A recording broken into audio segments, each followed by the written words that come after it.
of local government autonomy. There have been a whole lot of concern where after the elections of the local government, the question is, some House of Assembly are making moves to amend the local government laws. There have been a consensus reaction to that, that of Nasarawa State, that of Anambra State. I've already made a move to sign to some laws in amendment, all of that, just to have a joint account between the local government and the state. Would that undermine the intentions of the local government autonomy implementation? We'll also look at that tonight. And of course, the concern of over the Super Eagles ordeals right at Libya, over the experience. We'll also be looking at that critically and how far this means well for the country of Nigeria. What does the policy really say in respect to the increase of the fuel price has been sparked a whole lot of concern, economic concern.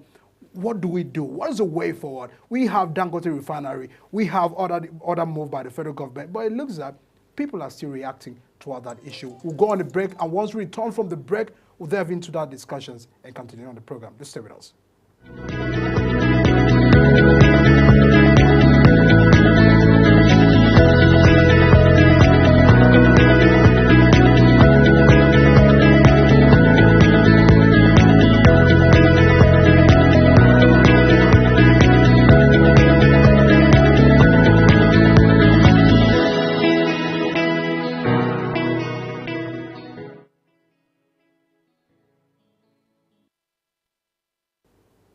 Tonight, I'm being joined by Nigeria's former ambassador to Burundi, Elijah Onyeba. Your Excellency, thanks so much for joining us this evening. Thank you very much. It's my pleasure being here once again. Oh, always. Thanks so much for sparing that time. And now, much trouble. And the last time you came here, we talked about Tinubu's policy in respect to making some reforms in the local government. The Supreme Court gave a judgment, but it looks that some states are having other interpretation. Anambra State Governor today in his press statement said that in the laws that we have to operate within the joint arrangement, that local government autonomy is a strange arrangement, that rather we should have a joint council as you have a close monitoring to implementation of development in the grassroots. Do you feel that that's justifiable, and does that undermine the local government autonomy by the Supreme Court? Thank you very much, Michael. I think that Nigerians must know that the responsibility of opposition, whether at the subnational level or at the national level, is to always hold government to account, to always offer alternative policy options to issues whenever the need arises, not just to wait until election comes. As a party in Anambra State, we've been following what the governor of Anambra State is trying to do, and we take exception to some of the things that has come up based on what has transpired, because first of all, we felt that the elections or selection, as some people may call it, that happened in Anambra State was inappropriate, because in obedience to the Supreme Court judgment, which basically states that every local government in Nigeria, every state basically should conduct local government elections, and that the local government is clearly established in the Constitution as the third tier of government. Obviously, that forced everyone to go and conduct local government election. Otherwise, in the past 16 years in Anambra State, what we've always had is caretaker committee or transition committee, as the case may be. So what has happened is that they've been forced to do that. First of all, we went to court as a party to say that you shouldn't even conduct the elections in the first instance, because clearly the Constitution states the number of notices, the number of days you have to give us notices and all of that. We just had about 30 days notice to conduct an election. What time do you organize, your party at? And it's actually both local government elections at that ward level where you must also elect councillors. But that's by the way. But we are, as a party, holding the government accountable. And if you look at his, if you listen to him today, I will raise a couple of issues which I think is important to his credit, which is the word collaboration. There has to be some level of collaboration. Just as we have in the national with the states. There are shared responsibilities. Issues of security is shared.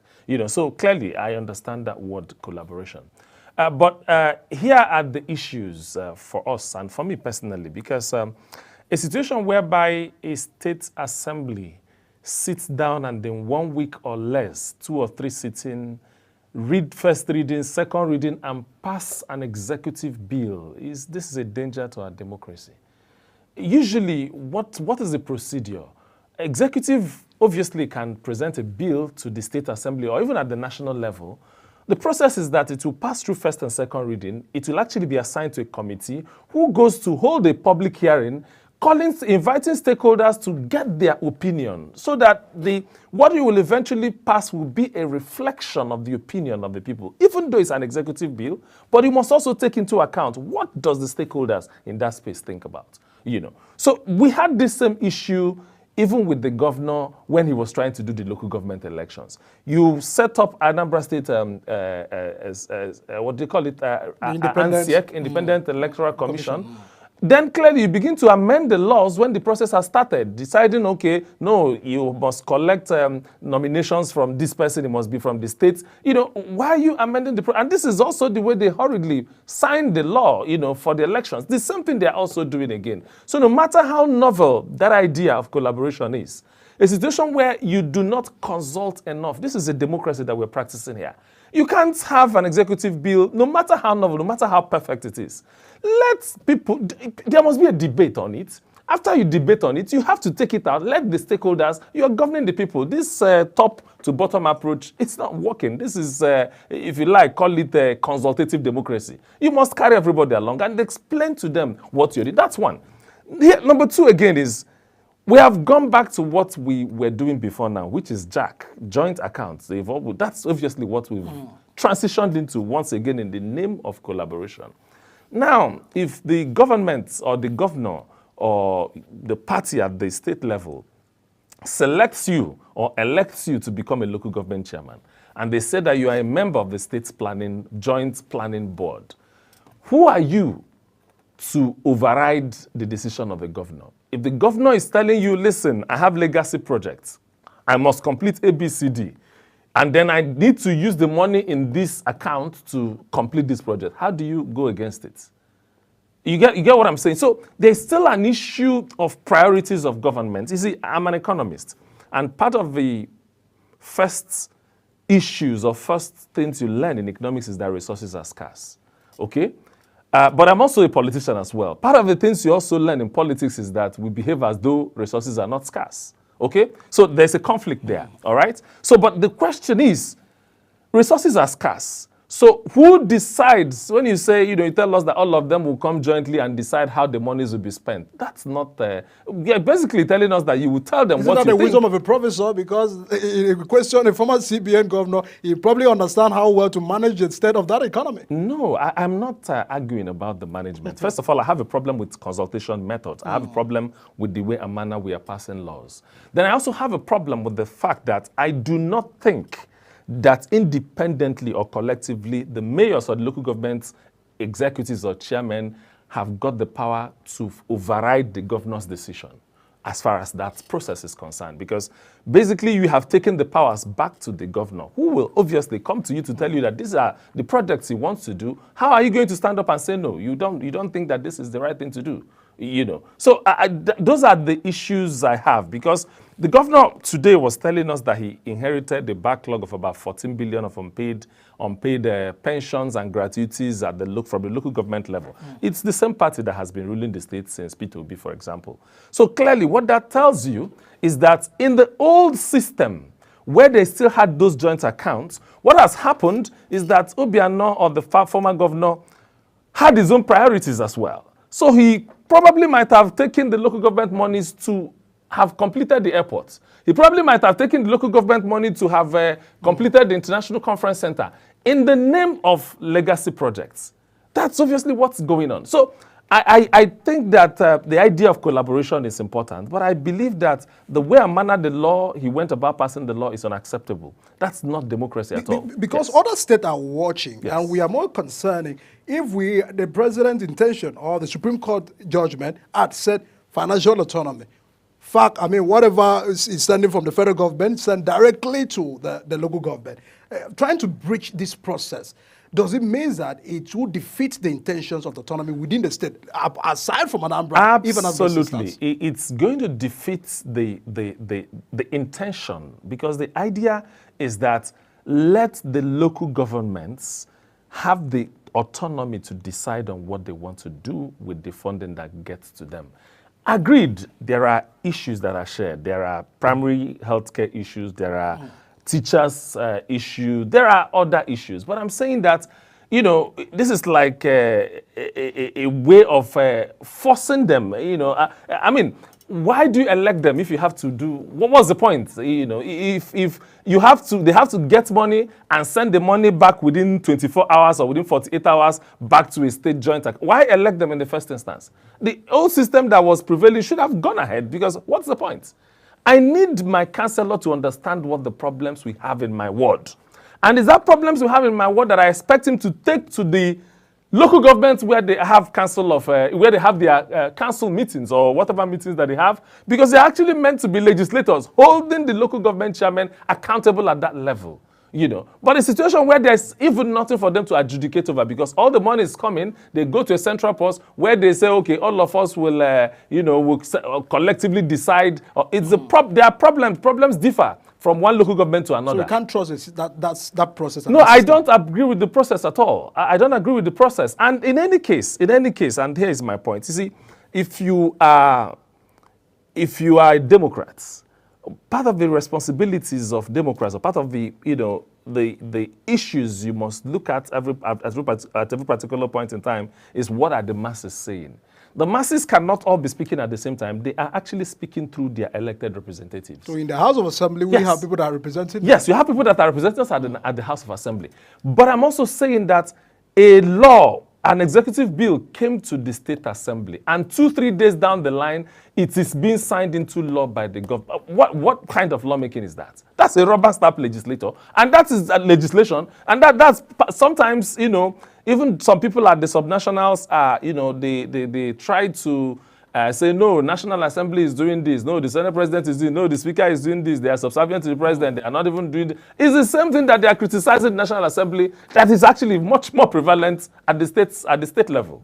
You know, so there are issues I have. If you follow through the process and you had your public hearing, people, you know, gave you the opinion and all of that, and you still felt, you know, that no, you were going to do, you can even pretend as if, but let us have a semblance of the laws we're making being a reflection, or let it be a reflection of what the people, or we can pretend to make it look like a reflection of what the people actually want. But you haven't called anybody, there's no public hearing, you just went ahead and approved and signed into law. So no matter how novel, there's always a suspicion somewhere. There must be a reason why this is happening. And why was the election even conducted in the first instance? We rushed because there was an understanding between the federal government and some of the states or the governors to say that if you do not have your elections between the so and so period and so period, you will not be able to have access to the funding. And that's when we started having a 30 days, 3 weeks notice for elections to take place. Where does that happen?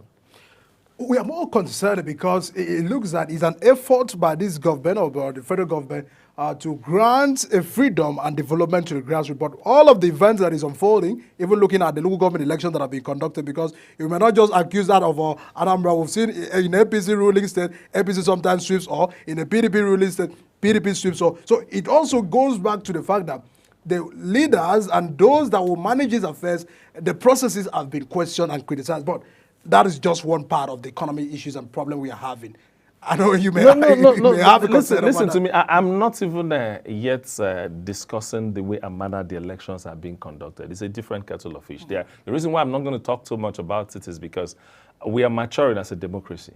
Okay, the Constitution today gives the states the powers to organize local government elections.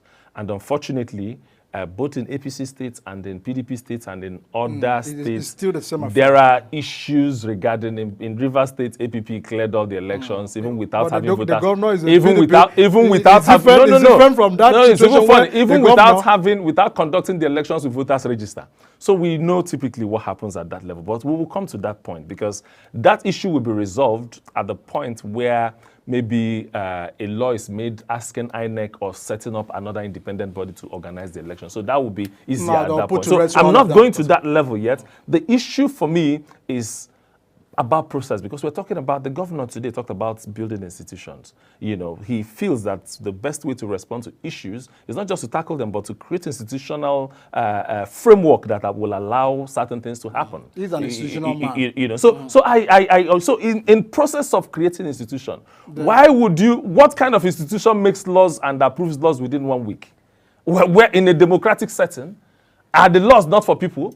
If the laws are for people, why won't you consult them and get the opinion on whatever you want to do? Yes, as a policymaker, you must actually bring up the policy options, but at least pretend to hear people, even though you may end up doing whatever you want to do. But let people come and speak to real issues. I mean, I saw a video of one of the Anambra State lawmakers, you know, saying that he's not part of it, that this is not actually what his people want. I think is one of the constituencies. Yes, some lawmakers are reacting to yes, that in the same House of Assemblies. but the majority is that of ABGA. Yes, the majority is ABGA. And like, I've always believed, again, that it makes sense, actually, for state legislators to have majority in the party of the governor. Why? It makes simple sense. You don't want people to give you a lot of headaches while you're trying to govern the states. So, do you understand? But at the same time, we also don't expect a rubber stamp legislation. You know, it's an abuse of lawmaking process to start a law, receive an executive bill. So executive bill is what the governor wants you to do. So even though the governor wants you to do this, why don't you consult with the people? Why don't you call people together and say, oh, this thing concerns the local governments, therefore, where are the traditional rulers? Where are the town development authorities? Where are the youths of the community? Where are the churches? This is what the governor have brought before us. Do you guys have any input in this matter? And let them look at it and say that everything is fine. Then you go back again and now say, okay, we've looked at it and they said everything is fine. But it's an embarrassment, actually. Because lawmakers will always tell you that our job is to make laws. Probably we've seen some lacuna in the aspect of oversight functions and all of that that are meant to carry. But it's a discussion for another day, which we'll tackle. It's not just in that of Anambra State, but very peculiar to other states. The recent very, trouble situation in the country is that of fuel. And the last time you were here, fuel was over 800 or thereabout. But it looks that we have Dangote refinery, but we are still going back and forth with this. And when they say it is not regulated, when we understand that the space right now, the market forces is the solely determinant of how much is to be sold. But Nigerians are having one concern. If you had given us an option to remove subsidy, should we rather pay so much in respect to surviving the removal of subsidy regime? What is your concern about all of this going on? Because it's affecting the economy of the country.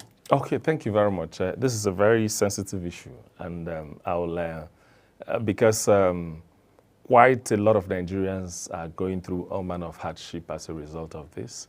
We have experienced tremendous inflation, if you like, call it hyperinflation. Because once the price of fuel is actually one commodity in Nigeria that seems to determine the price of everything, because it affects transportation from movement of humans and, of course, goods from one point to the other. But here is the issue. We seem to assume quite a lot of things in Nigeria. Over the years, subsidy regime in Nigeria, I think we've started talking about removing subsidy in Nigeria since 1987. That's a long time ago. I don't know whether you were still in primary school or whether a lot of people were not born in 1987 when we started talking about dealing with subsidy deregulation of the market. Sometimes you hear sometimes you hear partial deregulation. Sometimes you hear there's just so much happening in that space. But I think that it's like we have been repairing roofs. You know, when you live in a house, sometimes it's leaking here, you keep, but it comes to a point where you have to entirely overhaul. There's no element of repairs that will be enough. So we have kicked this can down the road for a long time. And I believe that where we are today in Nigeria, a lot of conversation needs to come up. Where we are today in the world, there are a lot of transitioning that is happening everywhere around the world, from dysregulated energy consumption to renewable energy. I think that's the kind of conversation we need to have at this particular point in time. Because for all you care, We drag subsidy. You can also accuse our party for also fighting against that, or rather, speaking against the removal of subsidy. You're obviously right. Everybody have got their views. But we've dragged this thing to a point where it is no longer sustainable. The issue of removing or not removing is not even, because we don't even have the funding to pay for it. We are an economy that is 100% dependent on revenues that come from the sale of crude oil. How much are we getting from that revenue? And at the same time, we have run the business of NNPC and the business of refineries aground in Nigeria. Under normal circumstances, a lot of people can criticize. I actually have always been of the opinion that government have no business doing business. What governments should do, and we have seen that, a lot of people will explain their level of dissatisfaction with NNPC. Today, they say that, refinery is working. They even give dates, sometimes, and then you find out that none of this information is true. One moment you hear that, they have made hundreds of trillions as profits. The next day you hear that there is now removal of. So there's just a lot of information gap that exists in the system. But I'm saying that, yes, this is where we are at this point. Things are difficult, but I think that Nigerians have come to a point where we need to have the real conversation. What kind of energy mix we have? How do we deal with this? Can we move from here? We have to move from here, clearly. Because another concern we are having is that some Nigerians are feeling that the product is not just the issue of affordability, but availability. We felt that if we have a local refinery like that of Dangote to start producing, because we've not heard where Dangote said, I'm not producing. There are some Nigerians that wants to buy, but we are still having scarcity of the product. In as much as you are arguing that we can move from here to other sources of energy to drive our economy. But for the main fact that we are still here, we must find a way out of the situation we are. How do we find a situation of scarcity even at when fuel is over 1,030 naira? No, that's not that's artificial scarcity. Let me tell you something. One of the things you find out is that usually, I come from the southeastern part of the country, so what we understand as scarcity in the southeast increases increment in the price of a commodity. In the last 3, 4, 5 months, fuel in Awka, Anambra State has always been sold at 1,200 upwards, even before this recent adjustment to 1,000, as the case may be. So areas outside Abuja, Port Harcourt, and Lagos, prices of fuel actually has been as high as you can think about way before now. But here is the issue for me. The truth of the matter, whether we like it or not, it doesn't matter who becomes the president today, tomorrow, or next. The fact that you have Dangote refinery in Nigeria, the fact that even our local refineries are actually operating does not necessarily imply a reduction in the price of this commodity, because this is a commodity that you can clearly see what is going on across the globe. Take statistics. Go to our neighbor, Ghana. Ghana is not even our neighbor. I think Niger. Some of these countries that surround Nigeria, how much are they selling fuel in those areas? So these are the real issues. They do not have They do not have the same crude that we have. There's the argument. If we must begin to compare ourselves with some of these countries, they are not blessed with the crude that we have in this country. How should we begin to make that comparison? Crude oil is only a raw material. Now we have a refinery. Yes, crude oil is only a raw material. You still have to. We are not exporting the product. Find a way to make it or to transform it to a finished product.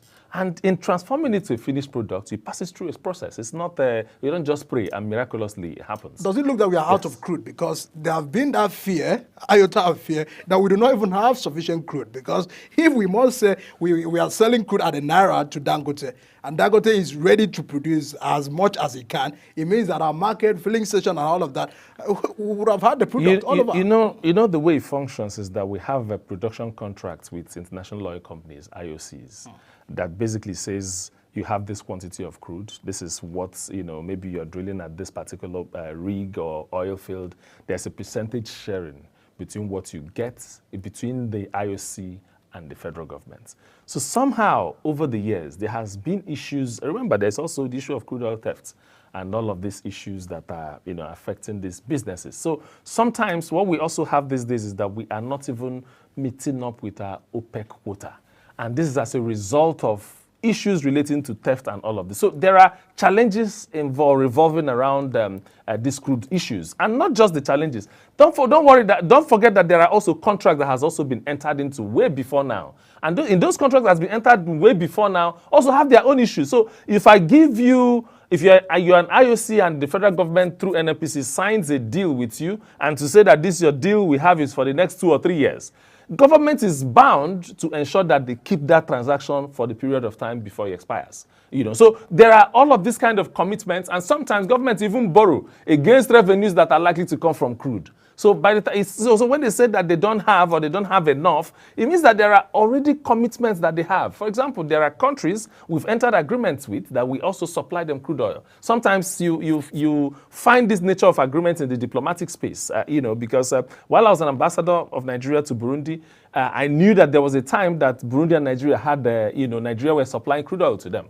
And of course, part of the things that they brought to me is to say, during Obasanjo's regime, crude oil supply to us as a country was part of the things that Obasanjo did for us. So sometimes we even use this crude oil because we have them in excess as diplomatic tools and foreign policy instruments. And now we are afraid that we are running out of it. So those commitments, and once you give those commitments, you are bound to keep to them. So sometimes, I remember one of the things when I was pursuing the NNPC GMD to say, no, Burundi as a country said they want crude oil from Nigeria. They kept saying, we don't have. And they are, because of the commitments that they've already made to them, clearly. But what I think is that at this point in time, there has to be a way out. We have to look at, there's this, we have to convert, have this big conversation around the conversion from petrol to gas and even electricity, for example. I mean, the national grid was down twice in the last 24 hours. We can't continue like this, clearly. This is a country that the energy that is being produced through the sun is, we have to have the conversation as to how we can convert all of this sun and wind and all of that, and then find a way to transform them to much more cleaner energy, which is what this is the direction the world is heading to today. All right, so let's see. The president is appealing for more time and patience, and there are those that are probably afraid if we've had other government tells us things will get better, they spend 8 years and go, and nothing seems to change. Do you feel that this government really have what to offer? Because from all indications, Nigerians are not really stable. They are not trusting the process again.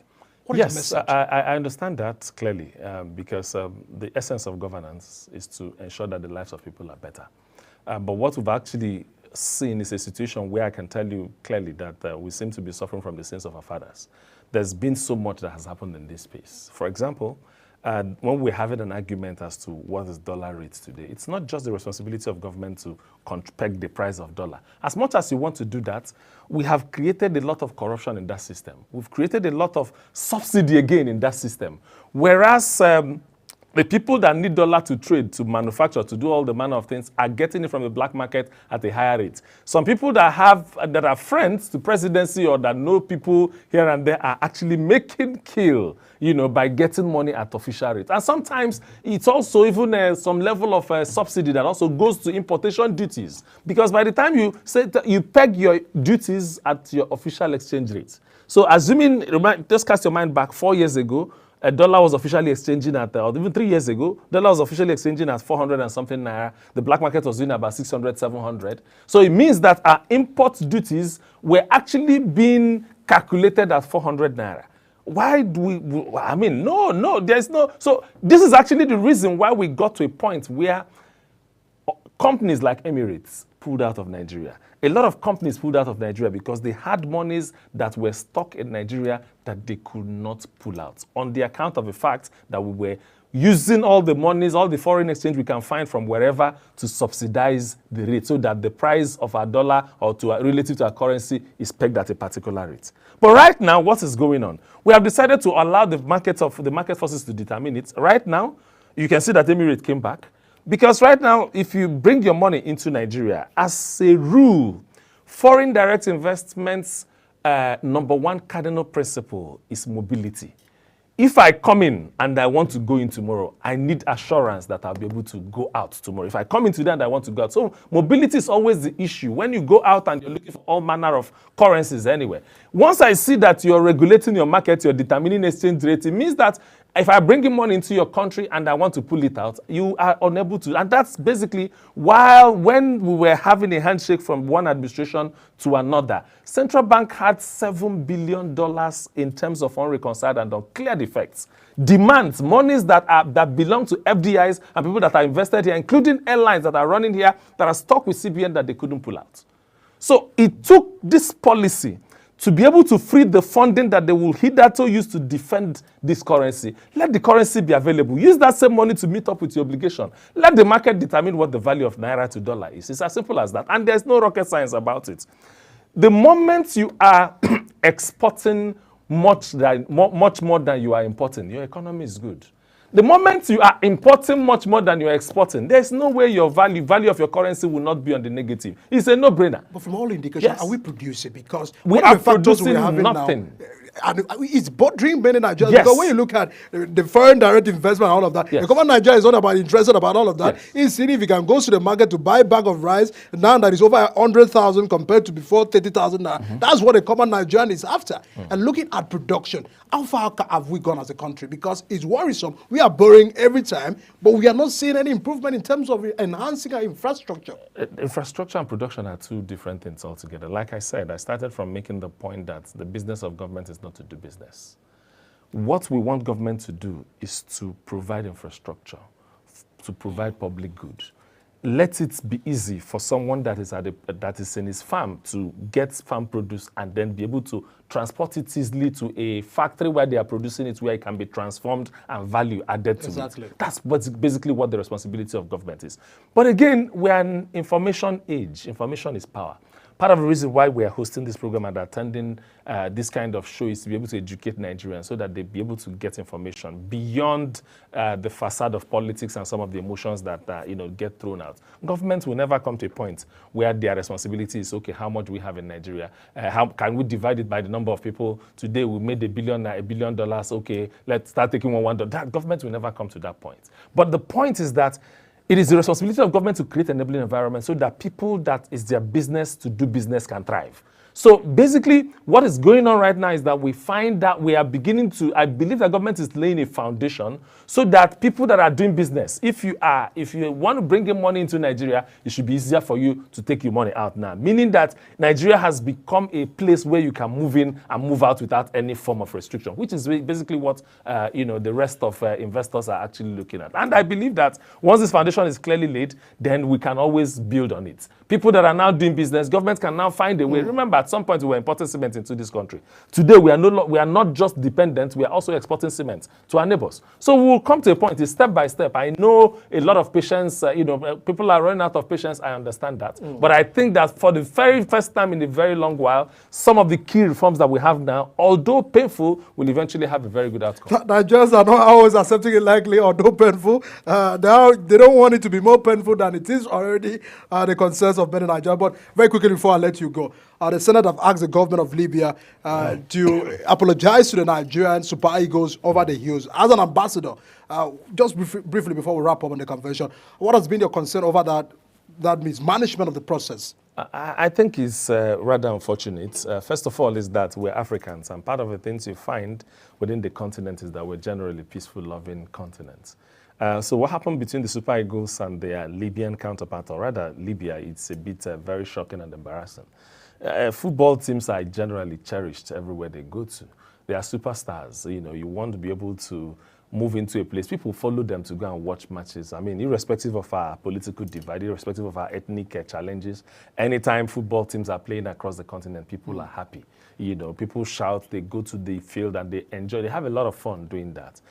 But again, what happened is very unfortunate and was totally avoidable. It is not acceptable anywhere that you will go into any place and then you stay at the airport for 12, 13 hours and nobody attends to you. You don't have access to Wi-Fi, there's no food, that's totally unacceptable. But clearly, it can even degenerate to a diplomatic rule because, in the diplomatic space, what we have, or the rule, is reciprocity. What you do to me, I do back to you. I started, when we were reading all of these issues, we started hearing, oh, they were delayed in Port Harcourt, they were delayed, they gave them buses and all of that. Is that what we're trying to do? What you do is that if you get the kind of treatment that you don't like, you express your feelings. This is totally unacceptable. I don't expect to be treated and this Nigerians way. would have condemned it. And Nigerians would have condemned it because it's not acceptable. This is sports here. It's not be what we are doing. I mean, people are going to have fun. We are talking about qualifier for another, and for Nigeria and Libya that have come a long way in terms of diplomatic relations to start having issues on the basis of a football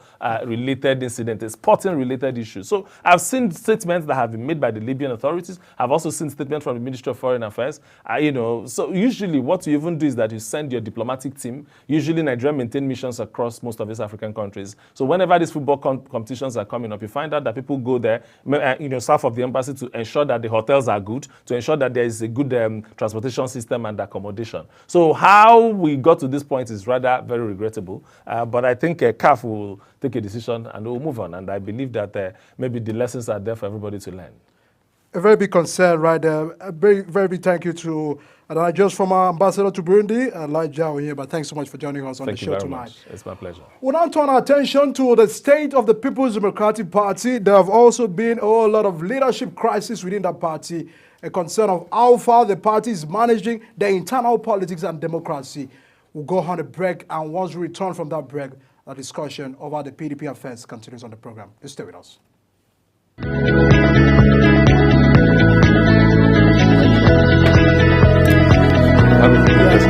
I already recorded.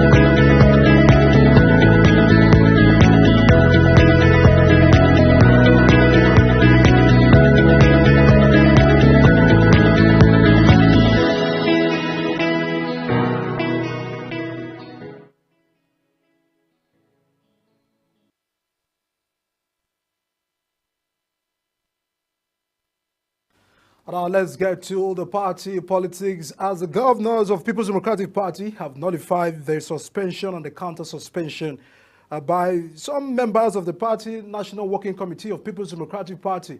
I recall for some days now there have been crises rocking the People's Democratic Party, and the concern of how far the major opposition should be going in respect to unifying their party ahead of future elections in the country. Tonight, I'm being joined by Honorable Mina Osfor, who is the PDP member, Justice Olavi, on the program. Thanks so much for joining us on the program. And thanks for having me. Yes, I understand there is a management of the crisis, but the issues are there. The PDP has still been in crisis even after the elections.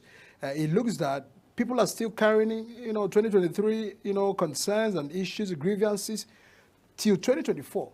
Do you feel your party is still stronger as it is right now? Because many people are saying if PDP, the major political party, opposition political party, and this divided, how can they rule this country? Are you disturbed about the face of the party? Sincerely, I am disturbed. Okay, every well-meaning Nigerian should be disturbed because an opposition party is supposed to put the ruling party in check in the affairs of the country. So when the opposition party that is supposed to put the ruling party in check are also having a lot of crises, then there's a problem. Then you ask yourself, so who is going to put the ruling party in check? Who is going to counterattack the negative rulings of the ruling party? Because they are supposed to be the ones to now protect the masses when the ruling party is going astray. Because in government, or basically in power, they are bound to make mistakes, okay? Intentionally or not intentionally. Unfortunately, in Nigeria, everyone, both those who are politicians and non-politicians, are upset, worried about what's going on with the opposition party. We've seen people are saying that the acting chairman, Mr. Damagun, ought not to be, that it was probably Ayub who was from the North Central. There's these issues about the leadership of your party, and those that are calling that Ayub should, Damagun should be suspended. And some quarters suspended Damagun, but we are hearing that he has been reinstated. Do you feel that much of the issues we are having is coming from that quarters? Yes, when there's instability, in government, then there's a problem. And especially at the ends of affairs, then there's a problem. And these are supposed to be the leaders of the party. When they are unstable in decision making, then there's a huge problem again. We are the young ones in politics. We are the future of tomorrow. And unfortunately, we are not encouraged. Yes, we want the suspension. Those who are, unfortunately, there is this caucus now in PDP. It has been fractioned, okay? You have the Wike caucus, Wike faction, yes, and then Atiku. you have the Atiku faction. But Of course, everybody knows that Atiku is the leader of the party. How is he the leader of the party? He is the leader of the party. He was the national, he was the flag bearer of the party. He's the leader But of the that party. was for 2023 election. Now elections are over. Well, he has always been. So he's still the leader of the party. How about those that feel he wouldn't have contested for that election? That is one Well, of the he does, reasons behind nobody can tell another person not to contest. I mean, the election is, he has the right to contest. You have a right to contest. I have a right to contest. Okay? So you can't tell a person not to run for an election when he has the capacity to run. He's healthy. He's mentally stable. He has the financial resources. So why will you ask him not to contest? No, because the concern is that if he had allowed the chairmanship to be zoned to other regions during the 2023 election, probably these issues wouldn't have been the same. That Atiku is one of those that we should be blamed about the current crisis in the PDP. You can't blame him. Okay, so I keep asking people who should have, of all the leaders that we had, who would have been the flag bearer of the party? Is it Wike was okay, now contesting see, and imagine others. if I had given you, if we had delivered Wike as the flag bearer, presidential flag bearer of PDP, and let's say eventually if he had won, imagine. As a flag bearer of PDP. Yes, and even if he had become the president of this country, Do you feel he wouldn't have done better? now I'm asking you, do you think he would have done better? I'm a journalist with all fairness to But you're with the Nigerian. minister and the concern about No, that. the president of the country is the president of the country, the president of journalists, of doctors, of everyone. Well, who checkmate, who cannot really come out to criticize the presidency. We checkmate them, we speak when things matter. But we are after about your party because it looks that it's disturbing right now. You need someone who is a Democrat. You need someone who has the heart for the people. So if you Wike to is be not a leader democratic is not enough. about having money. It's not even just about having power. You need to have the leadership quality. And not everybody has that. That you've been a governor doesn't give you that leadership quality. No. You should be able to accept losses and you should be able to let go. You should not be destructive. So does it look that people do not want to let go of 2023 politics? Because That's what it is. That is what is causing all of this rancor. You know, unforgiveness, bitterness, anger, self-interest, greed. Nobody is concerned about the people. Nobody is even concerned about Nigeria. Everybody, they're basically fighting for themselves, fighting for their interests. That's what it has come to be, unfortunately. And it's disappointing. When you know what is right, what you're supposed to do right, how to reset the structure to get things done right, and you're not doing that, then there's a problem. Then there's a problem. Now, the suspension of Damagun, that those that are governors probably are being divided right now. Some governors are supporting that move, and some are saying, no, that we should wait till probably the court judgment that they received said wait till 2025. And that those are probably having issues about that interpretation, that if one was to act, for how long would, you know, and someone, be in the acting capacity? Do you feel that Damagun is not having the capacity enough to manage the affairs of the party? Because we think if he had the capacity, we wouldn't have had this outcry. Is that the concern? That is it, because if you're not able to, as a leader, to put your leaders, okay? When you say put your leaders, what actions do the Okay, people we really have expect? a lot of leaders, unfortunately, that did anti-party, that cost us this election. So you have set up a committee. Isn't that enough? So what's the result from the committee when you still have somebody who claims to be a member of your party, somebody who is supposed to be a stakeholder of your party, boldly and publicly working against the party, and you're not able to put that person to a disciplinary committee? You're not able to present that person. You're not supposed to carry out the necessary action on that person as suspension and the rest of it. How are you a leader? You've lost all the capacity you have. So you feel the failure to suspend a former governor of Rivers State is one of the crises? He's not the only one who did anti-party.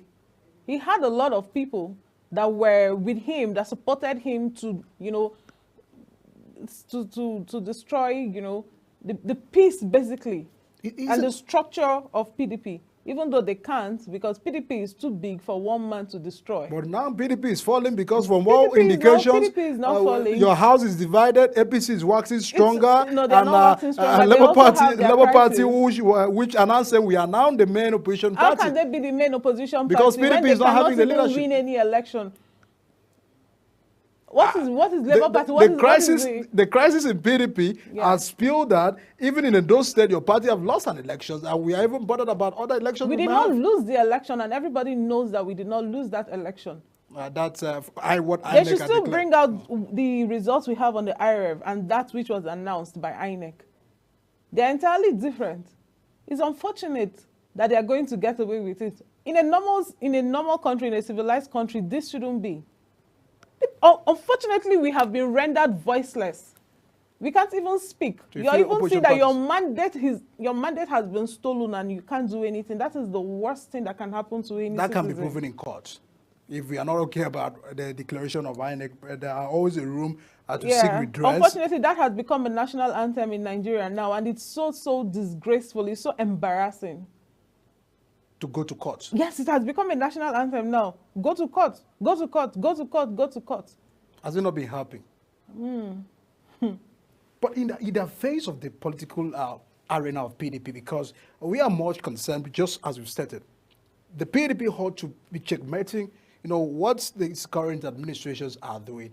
And we're more concerned about if the governors are not together. Have you a concern about the disunity within the governors forum? We've seen the National Working Committee are not together. We've seen the NEC are not together. And now the Governors Forum as well are not together. Because these are the organs that probably run the affairs of your party. Yes, but in all, they're also going to see that this destruction that they have caused will also affect them in the long run as well. Because when you eventually destroy the party, okay, you also have no structure to run again. They're basically putting their career at, what's the word now I'm going to use now? They're basically putting an end to their career, because even if they decamp and go to APC, APC is not going to welcome them. APC is not going to welcome them. APC have their own crisis. They also have their own. They also have their own stakeholders, their own leaders. They also have people that have labored for that party and have got to this point. They also have their own interests as well. So there is no way you're going to destroy your own party because you want to please the ruling party, and you think when you go to the ruling party they are going to roll out the red carpet for you. It's not going to happen. So they're doing themselves. Unfortunately, we are the young ones. We are going to suffer it, yes, we know. But again, we're going to restructure and reset everything. That's what I said. When people always say PDP has lost its glory, PDP has been destroyed and all of it, I keep telling you, I said PDP. Do you believe in the party? PDP is an institution. It's a political institution. PDP has not been in government for how many years now, and it has not been destroyed. So there is nothing that we're going through right now that cannot be resolved and cannot be handled. Does it look that people that have benefited from the party are destroying the party? Because from all indications, we've seen, even with fairness to every other person, that those that said, I built the party, but it looks like some person came within back doors or one way or the other to hijack the structure of the party. And now we are also having a concern that people that were once beneficiaries of the party are also trying, in the description politically, destroy the party. But we are concerned about if PDP is now a dumping ground, because if people can only come to PDP to win election or come to PDP to benefit of a platform and then goes ahead to dump the party. When you have the likes of Bamanga Tuku and the rest, these are the people that are actually the founding fathers of PDP. They've served. Where are they now? They're highly respected in the society. They are quiet, they're enjoying peace and tranquility, okay? Now, when somebody always comes and say, it's his structure, he built it. How did you build the party? If we have to name the founding fathers of PDP, his name will never be mentioned till the end of this world.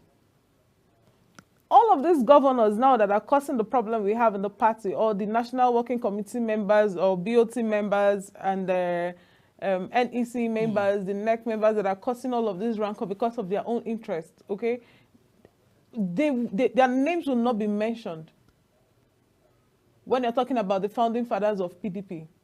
Unfortunately, this is how the world is. Now it has got to their own turn. They want to destroy it so that the younger ones will not have a platform to build their own career, to also have a voice, okay, and also have a capacity to rule. But it's okay. A time will come when they're all going to be stranded. They're going to be caught in the middle of their own battle. There's no battle you fight and you will not get tired. At some point, you're going to get tired. And at some point, you're just going to lose when you're not fighting a good battle. I mean, it's the law of. I mean, it's logical. You can't cheat nature. You can't beat nature. You feel like you're winning, and then before you know it, you're just going to lose everything. I always tell people before, it's just like you are the journalist now. You're the anchor for Big Talk, right? After you, there's going to be someone else. Even if you are the pioneer journalist or anchor for this program, someday you're going to have to groom someone else to take over from you, and you're going to take the back seat. So now, the sustainability of the party. Of course, if you want your brand to go places, right? If you want it to be internationally acclaimed, you're going to take a back seat someday and project someone else and guide that person. That is how a good leader is supposed to be. He's supposed to rule. But when you want to hold on to it, even when you have lost time, energy, and all of it, and you're supposed to move on to something bigger or onto something else and guide and groom somebody else, you just want to hold on to that person you have placed there. I give you the time to go on air. I'm going to tell you what to say. You're not growing. The other person is definitely going to retaliate at some point. I want to revolt. So that's what that's the projection we are having. But let's get before we wrap up. What is the future of PDP in all of this? We've seen 2027 is people are also making moves, and there are also a concern that it looks that the ruling party, there have been allegations that the ruling party wants to subject every political parties for one party system in the country. Yes. What is your concern? Because if this is not well managed, it means that PDP might not come out stronger in the next election. No, we're going to come out stronger because we still have a lot of upright leaders, to the glory of God. We still have a lot of upright leaders in PDP that are there to still restructure the party. I thank God for my principal, His Excellency Atiku Abubakar. He's still firm. He's the only one that was democratic in the election, that played by the rules of the election. And so I'm grateful for him, and I know that he's going to build a lot of upright people. He's one you can easily access, and he's going to listen to you. So we still have people that are looking up to him. The likes of Raymond Dokpesi of blessed memory, my godfather, when he left, he told us a lot of things that we should always think about the future of this party. And so a lot of us still have that good mentorship, and we're still holding on to that. We're still going to do the right things and still hoping that PDP is going to get through all of this.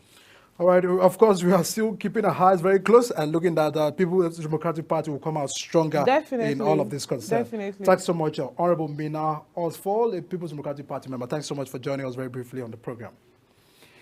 And everyone, that's where we begin to wrap it up on the program. Of course, our concern of how far the political parties, Labour Party are still having their own crisis. APGA is having their crisis. It looks that recently there have been a whole lot of crises within the political parties. What is the concern on all of this? We'll still have to follow this conversation tomorrow on the program. My name is Edika Michael. Bye-bye for now.